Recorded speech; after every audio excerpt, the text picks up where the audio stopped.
The Melbourne Vixens remain the only undefeated team in the competition. The star-studded Magic yet to win a game after 4 rounds, and their season is hanging by a thread. The defending champs, the Queensland Firebirds, look to be struck down by the premiership curse, and injury concerns are racing through their camp. As I say hello and welcome to Centre Pass, the official video podcast of the ANZ Championship. Dan Ryan here alongside Sharelle McMahon. Sharelle, what another great weekend of games in the ANZ Champs. 5 goals, the biggest margin in round 4 of the competition. I know, it's quite unbelievable really that was the biggest winning margin, just the 5 goals, and I would not have predicted that the latter, we're going to look at it a little bit later, I would not have predicted this is what it looks like after just 4 rounds. Well, Sure, let's have a look at all the results from round 4 of the ANZ Champs. It started, of course, with the West Coast Fever getting up over the Southern Steel in Dunedin. Always a tough ask, but 3-goal winners were the Fever.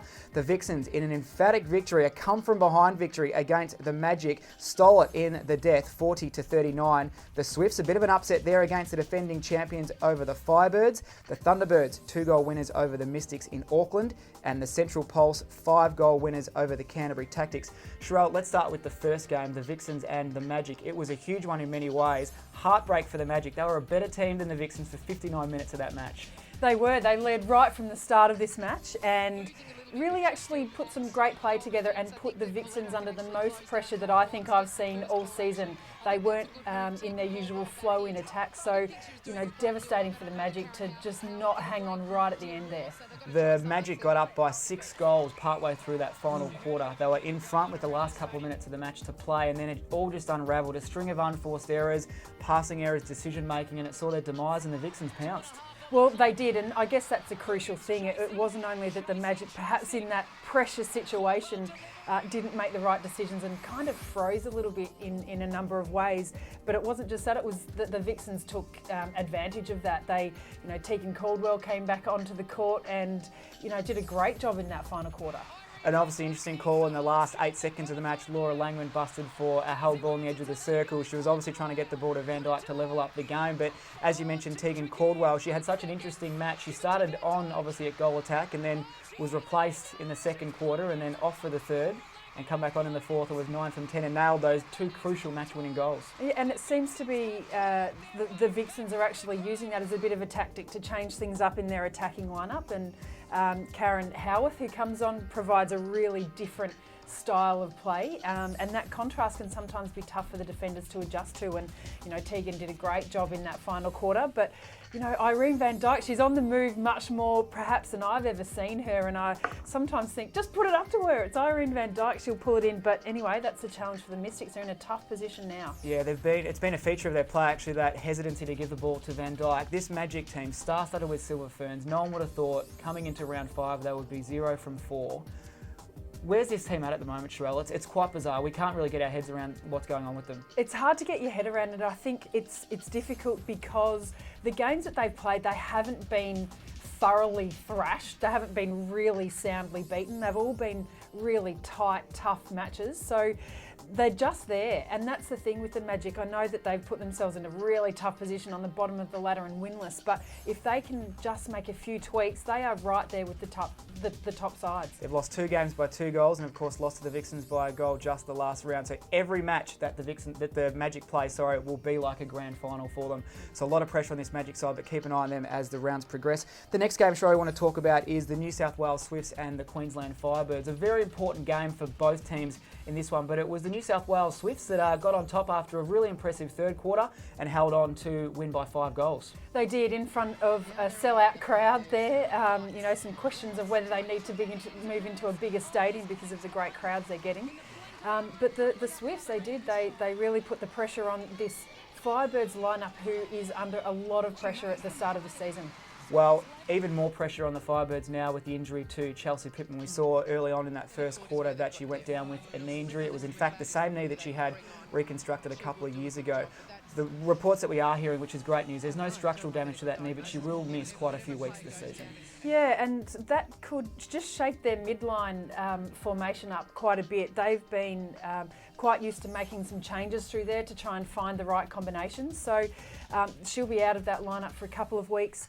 And it'll be interesting to see how it may even settle them a little bit without that change available to them. So it'll be interesting to see how that affects them. Fair to say, Sherelle, too, that the New South Wales Swift season's now back on track. A lot of talk in the off-season how they would go under new coach Lisa Behag with the wholesale changes they had. But a couple of players that are really stepping up. Kim Green, obviously. Sonia McCloma having a good season. But Susan Prattley probably has been the standout for them in that goal circle.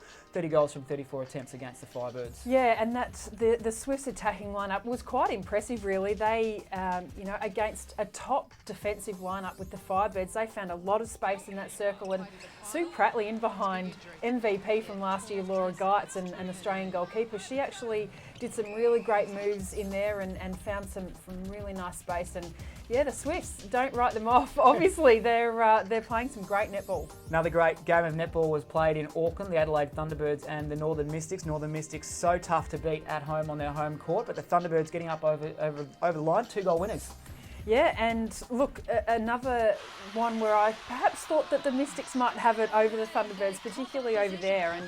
And this Mystics lineup, for me, it's a really interesting one. You know, they've got so many stars in that lineup, but sometimes that can throw you a bit as to where you want to start your lineup and what changes you want to make. And we did see some different players in different positions throughout that match. Yeah, we saw Bailey Mez start at wing attack for the Northern Mystics, and of course Catherine Latu was benched at half-time, so we saw the goal-in combination of Tutayer and Grace Rasmussen. They're still able to keep Jade Clark, their import, on the bench and adjust that mid-court. So a lot of personnel, considering then they played the Thunderbirds, who ran a straight 7 for the entire 60. Yeah, it's a real contrast, isn't it? And I think, you know, a lot of teams are trying this different kind of changes throughout the match. Some are sticking with their starting 7 right throughout the game. But, you know, it was interesting to see Maria Tutayer go back into goal shooter and actually nail it in a lot of ways. I thought that the contest between Latu and Shani Layton, thought Latu might have it over a bit, but Shani Layton sent it to the bench at half-time, so great performance. Yeah, terrific job there by the Adelaide Thunderbirds. 2-goal winners against the Northern Mystics. Sherelle, as we mentioned before, this ladder looks so interesting. The Vixens, the only undefeated team on top of the ladder there with 8 points. Then the Thunderbirds and the Mystics, probably firming as the top 3 teams at the moment. But then you look at that 4th place, 4th down to 7th, all in the exact same positions. Magic at the bottom there on 0 points. That ladder's just so interesting at the moment. Yeah, as I mentioned earlier in the show, I can't believe the look of this ladder, really. The Fever up in the top 4 position. I mean, it's not a complete shock because they've got a lot of talent within that group, but it's really great to be seeing after 2 tough matches over in New Zealand that they're up there. Well, Sherelle, time now for the Performer of the Week. Who is your performer in round 4 of the ANZ Champs? Well, my performer, we haven't actually spoken about this match much, but it's Caitlin Thwaites.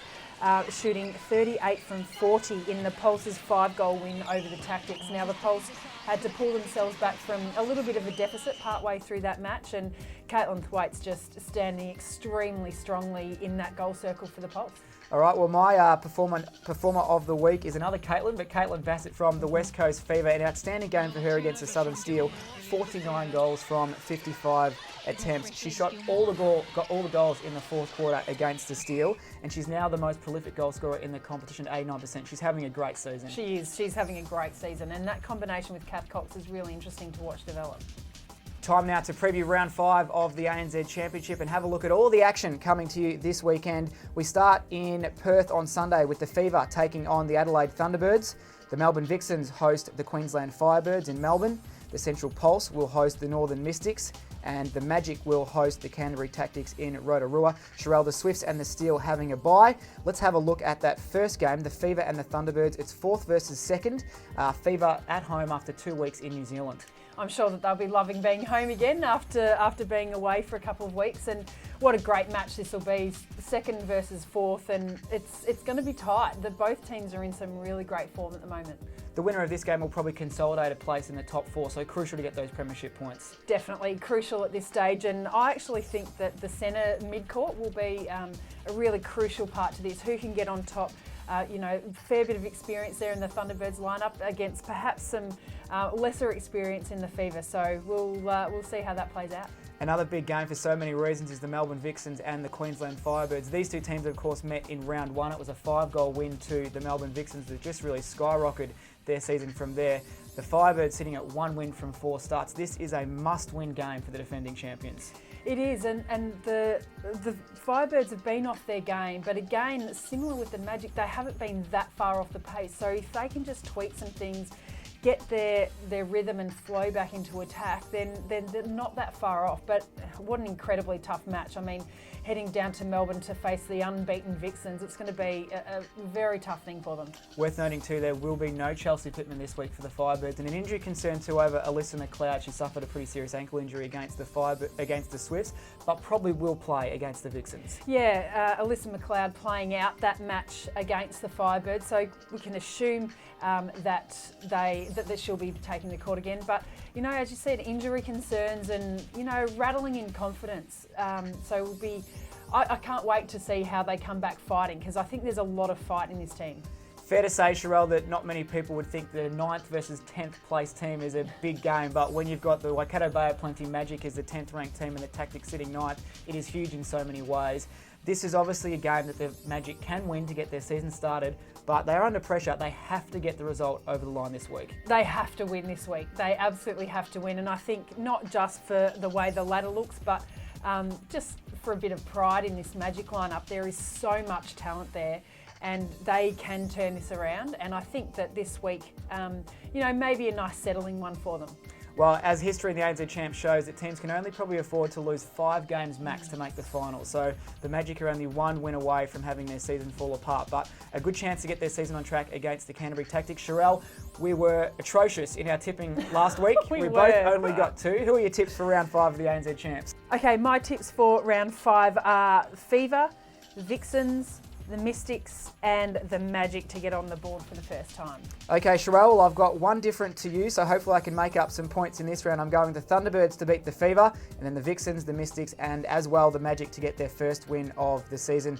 Well, that's about it for another show of Centre Pass. Thank you very much for joining us. Make sure you jump onto the ANZ Champs website and, of course, follow us on Facebook and Twitter. Check out the 10 Sport website and also the Sky Sport website in New Zealand. Sanremo Fantasy Netball is there as well. Check your local guides for all of the broadcast details for round 5 of the ANZ Championship. Thank you again, Sherelle McMahon. No problem. Thanks, Dan. We look forward to having your company again next week on Centre Pass. Until then, it's goodbye for now. Thank you to our sponsors, our principal sponsor, associate sponsors, support sponsors and suppliers, and broadcast partners.